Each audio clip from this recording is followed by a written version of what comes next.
बिस्मिल्लाहिर्रहमानिर्रहीम। अल्हम्दुलिल्लाहि रब्बिल आलमीन वस्सलातु वस्सलामु अला सय्यिदिल अंबिया'i वल मुरसलीन सय्यिदिना व नबियिना व मौलाना मुहम्मदिन व अला आलिहि व अस्हाबिहि अजमईन। अम्मा बअद, फ़क़द क़ाल अन्नबी सल्लल्लाहु अलैहि वसल्लम मा मिन अय्यामिन अल-अमलु स्सालिहु फ़ीहिन्ना अहब्बु इलल्लाहि मिन हाज़िहिल अय्याम औ कमा क़ाल रसूलुल्लाह सल्लल्लाहु अलैहि वसल्लम। बुज़ुर्गान मोहतरम, अज़ीज़ और भाइयों, ज़िलहिज्जा का पहला अशरा चल रहा है। आज 5वीं तारीख़ है।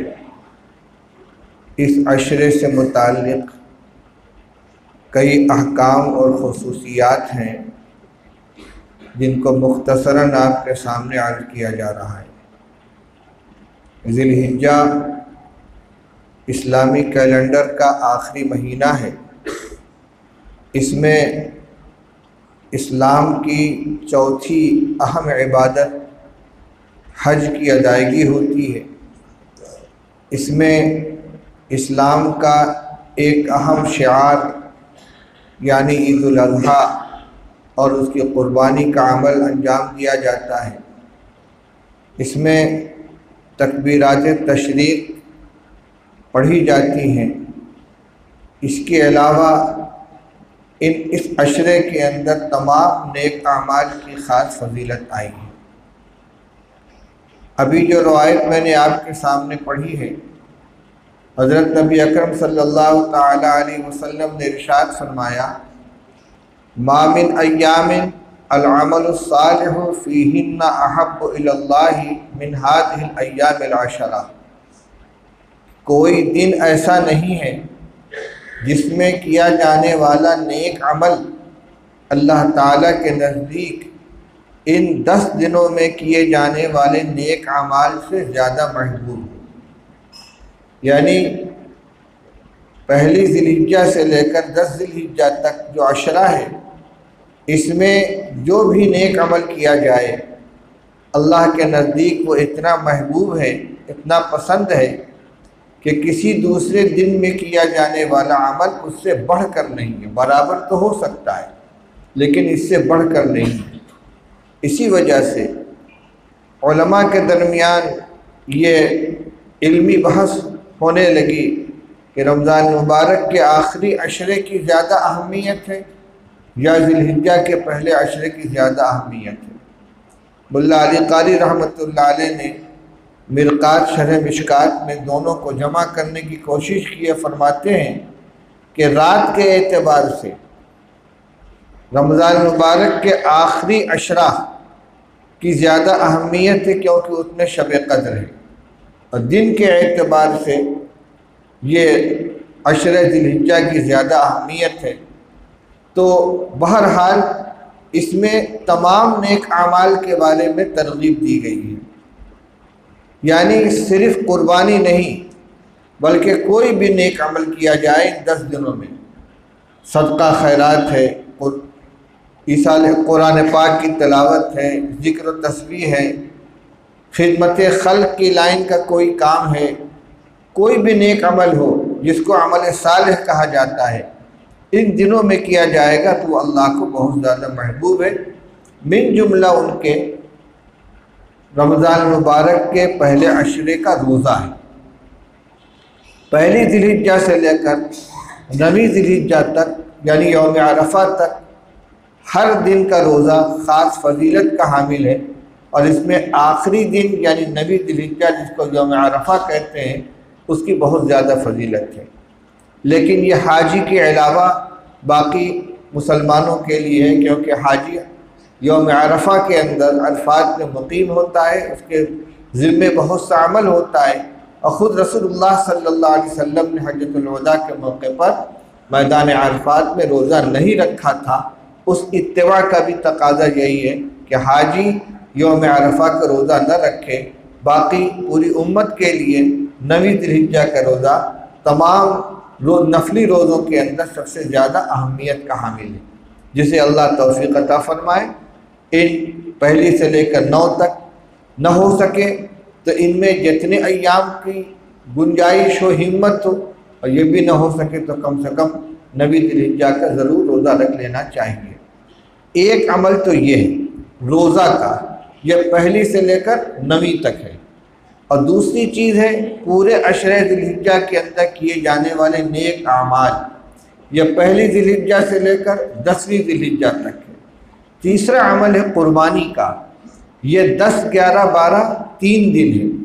और चौथा अमल है तकबीर तशरीक, यह 9वीं जिल्हिज्जा से लेकर 9वीं जिल्हिज्जा की फज्र से लेकर 13 जिल्हिज्जा की असर तक ये इसका अमल किया जाता है।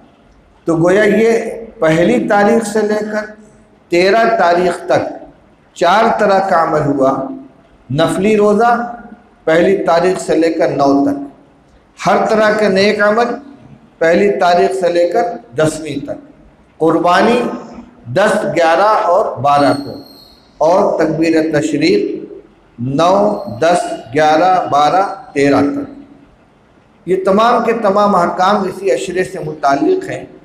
इतने आमाल शायद किसी और ज़माने में एक साथ नहीं पाए जाते जिनमें से हर अमल मुस्तकिल तौर पर मतलूब है।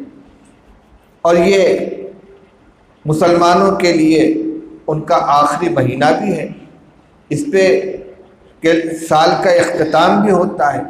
यह हुर्मत के महीनों में शुमार किया जाता है।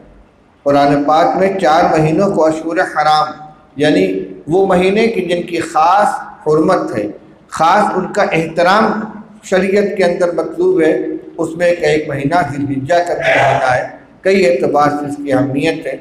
इसलिए हमें 2 काम करना है। एक तो ये कि फ़वाहिश व मुनकरात और गुनाहों से अपने आप को इनमें ख़ास तौर से बचाएं, और जिस तरह की नेकियां जितनी हो सके उनको एहतमाम के साथ अंजाम दें। ख़ास अमल इसमें कुर्बानी का है। कुर्बानी हर साहिब इस्तिताअत बालिग मुसलमान के ऊपर फ़र्ज़ वाजिब है।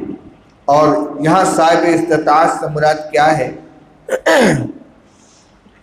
एक साहिब इस्तिताअत वो होता है जिस पर ज़कात फ़र्ज़ होती है, और एक साहिब इस्तिताअत वो होता है कि जिस पर ख़ुद ज़कात फ़र्ज़ तो नहीं होती, लेकिन वो ज़कात वसूल नहीं कर सकता, उसके लिए लेना जायज़ नहीं है। ऐसे साहिब इस्तिताअत पर रमज़ान मुबारक के आखिर में सदक़ा फ़ित्र और ईद उल अज़हा के मौके पर कुर्बानी वाजिब होती है। वो है क्या? एक बात तो आप हर साल सुनते हैं, ज़कात का निसाब 7.5 तोला सोना, 52.5 तोला चांदी। दरअसल ये जो चांदी और सोने के सिक्के चलते थे अरब में, दिरम चांदी का सिक्का 200 दिरम ये चांदी का निसाब है, और 20 दीनार ये सोने का निसाब है। लेकिन दिरम और दीनार आज के ज़माने में राइज नहीं है, तो 200 दिरम का जो वज़न बनता है वो पुराने वज़न में 52.5 तोला, और जो 20 दीनार सोने का चांदी का जो वज़न है 52.5 तोला, और सोने का जो वज़न है वो 7.5 तोला। अब तोला भी नहीं चलता, तो ग्राम के एतबार से 600 12.5 ग्राम ये बनता है 52.5 तोला, ये चांदी का निसाब हुआ, और 87.5 ग्राम ये हो गया 7.5 तोला का। अब चूँकि आम तौर से ज़कात चांदी के हिसाब से जोड़ी जाती है, क्योंकि किसी आदमी के पास सोना हो, चांदी हो, सोना हो माल तिजारत हो, सोना हो कुछ पैसा हो, हर हाल में उसको चांदी की कीमत के एतबार से तब्दील किया जाता है। सिर्फ एक सूरत बनती है कि किसी के पास सिर्फ सोना है, उसके अलावा नकद पैसा भी नहीं है, चांदी भी नहीं है, माल तिजारत भी नहीं है, तो उसके लिए ज़कात का निसाब सोने के एतबार से है, बाकी सब के लिए चांदी के एतबार से।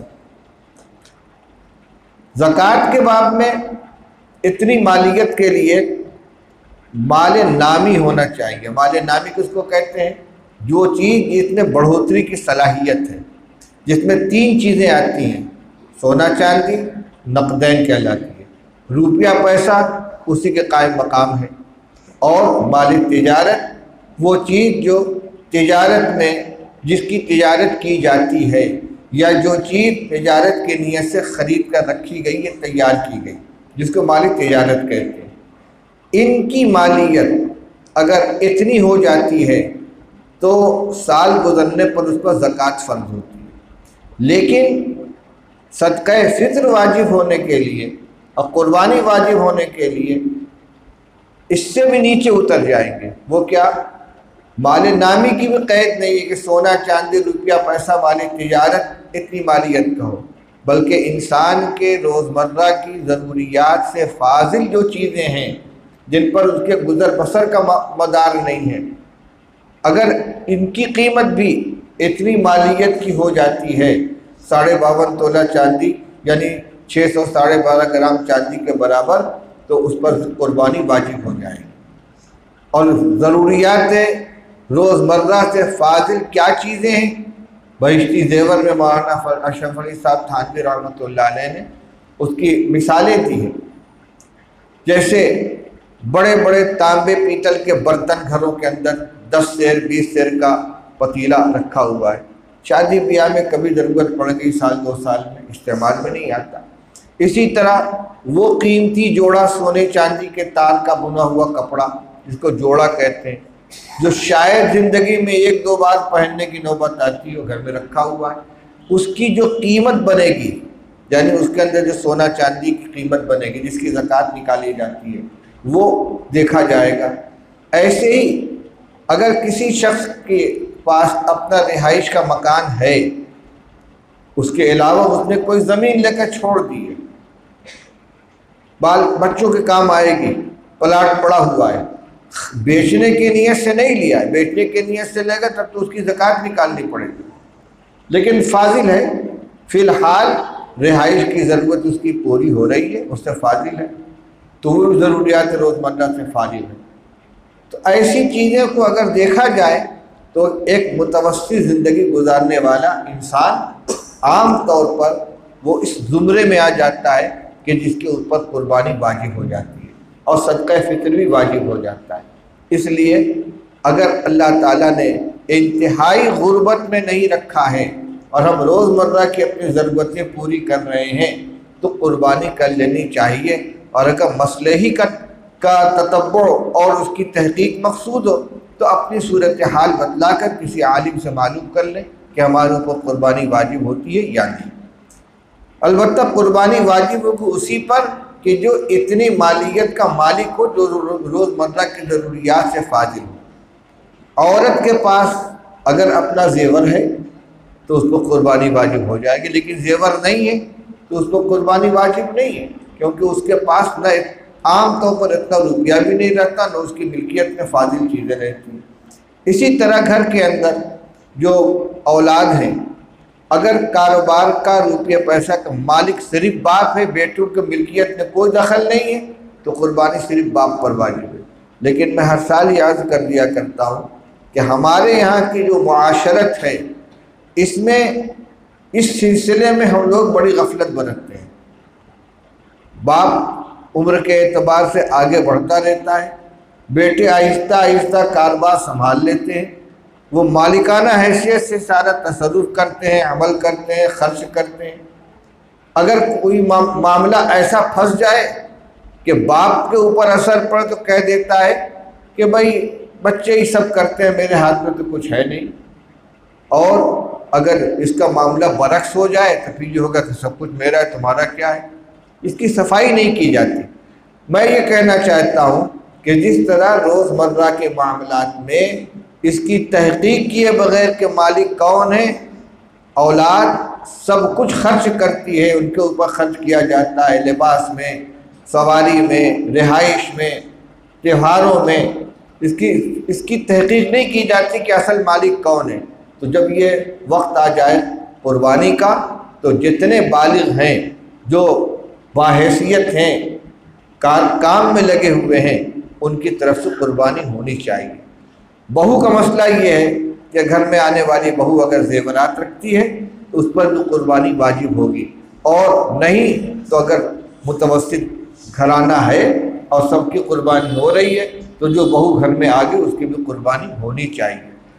वाजिब है कि नहीं है, अगर वाजिब नहीं भी है कुर्बानी की जाएगी तो कोई हरज की बात नहीं है, नफली हो जाएगी। लेकिन वाजिब है और नहीं की गई तो इससे गिरफ्त होगी, वबाल होगा। नहीं गुंजाइश है पूरी कुर्बानी करने की तो बड़े जानवर के अंदर हिस्सा ले लिया आदमी, इस तरह से जिम्मेदारी से सलूकदोश हो जाए। इसी तरह अगर अल्लाह ताला ने इस्तिताअत दी हो तो अपनी तरफ से कुर्बानी करने के साथ साथ रसूलुल्लाह सल्लल्लाहु अलैहि वसल्लम और अपने मरहूम रिश्तेदारों की तरफ से कुर्बानी कीजिए। हज़रत अली रज़ी अल्लाह ताला अन्हु हमेशा 2 मेंढों की कुर्बानी करते थे। उनसे पूछा गया तो उन्होंने कहा कि मैं एक कुर्बानी अपनी तरफ से करता हूँ और एक रसूलुल्लाह सल्लल्लाहु अलैहि वसल्लम की तरफ से करता हूँ। बाद रवायात से मालूम होता है कि रसूलुल्लाह सल्लल्लाहु अलैहि वसल्लम ने हज़रत अली रज़ी अल्लाह ताला अन्हु को वसीयत की थी। वसीयत का मसला ये है कि अगर कोई शख्स माल छोड़कर मरे और वसीयत कर जाए कि मेरे इस पैसे से मेरी तरफ से कुर्बानी कर देना, ये कुर्बानी तो वाजिब हो जाएगी और उस कुर्बानी का गोश्त खुद इस्तेमाल नहीं किया जाएगा, सब फ़कीरों को सदका कर दिया जाएगा। लेकिन अगर सिर्फ वसीयत की है कि मेरी तरफ से कुर्बानी करना और माल नहीं छोड़ा है तो औलाद के ज़िम्मे उस वसीयत का पूरा करना शरअन वाजिब नहीं है। हाँ, बेहतर है, बाप की वसीयत है, माँ की वसीयत है, उसको पूरा करना चाहिए। लेकिन अपने पैसे से अगर कुर्बानी कर रहे हैं, उन्होंने कोई माल नहीं छोड़ा है तो उस कुर्बानी की वही हैसियत होगी जो अपनी कुर्बानी की होती है, यानी उसका गोश्त इस्तेमाल करेंगे, ख़ुद भी इस्तेमाल करेंगे, अज़ा व अक़रबा को भी देंगे, फ़क़रा व मसाकीन को भी देंगे। ये तो वजूब कुर्बानी से मुताल्लिक़ बात हुई। दूसरी बात ये कि कुर्बानी के जब ईद का जब चांद हो जाता है ज़िलहिज्जा का तो नाखून और बाल वगैरह तराशना ये नापसंदीदा है, हराम नहीं है, नाजायज़ नहीं है। इसी तरह बच्चे वगैरह जो छोटे हैं उनके लिए वो इसके मुकल्लफ नहीं है, बल्कि रवायत को देखा जाए तो इसमें तो असल हुक्म उनके लिए जो कुर्बानी करना चाहते हैं। रसूलुल्लाह सल्लल्लाहु अलैहि वसल्लम ने इरशाद फरमाया, मन रआ मिनकुम हिलाल ज़िलहिज्जत व अराद अन युज़हिया फला याखुदन्न मिन शअरिही व बशरिही शैआ, कि तुम में से जो शख्स ज़िलहिज्जा का चाँद देखे और कुर्बानी करने का इरादा हो तो अपने बाल और नाखून में से कुछ न तराशे। लेकिन फुक़हा ने लिखा है कि जो लोग कुर्बानी नहीं करते वो भी तशब्बुहन अगर ये अमल कर लें तो बेहतर है। लेकिन इसको जो दर्जा दिया गया बिल्कुल फ़र्द और वाजिब के दर्जे में ऐसा नहीं है। अगर किसी ज़रूरत से किसी को नाखून काटना पड़ गया या बाल छाटना पड़ गया या छोटे बच्चे हैं तो किसी हराम और नाजायज़ का मुर्तकिब नहीं है, ज़्यादा से ज़्यादा खिलाफ औला कहा जाएगा, इससे बढ़कर बात नहीं है। दूसरी बात ये कि ये ज़रूरी नहीं कुर्बानी की तो फ़ौरन बस उसके बाद हजामत बनवाई जाए। कुर्बानी कर लेने के बाद हजामत बनवानी है, बाल तराशना है, नाखून तराशना है, वक्फ़ा हो जाए। ये मैं इसलिए कह रहा हूँ कि बाद इलाक़ों में इसका एहतमाम होता है कि हज्जाम तैयार बैठा हुआ है, इधर जानवर के गले पर छुरी फेरी गई और उधर सर के ऊपर सुरा चलना शुरू हुआ। ये एक ज़ायद अमल है, इससे इसका कोई ताल्लुक़ नहीं, दो बस उसके बाद हो जाना चाहिए। तकबीर तशरीक़, तकबीर तशरीक़ अल्लाहु अकबर ला इलाहा इल्लल्लाह वल्लाहु अकबर वलिल्लाहिल हम्द। ये अय्याम तशरीक़ में इन तकबीरात को फ़र्ज़ नमाज़ों के बाद अदा करना वाजिब है।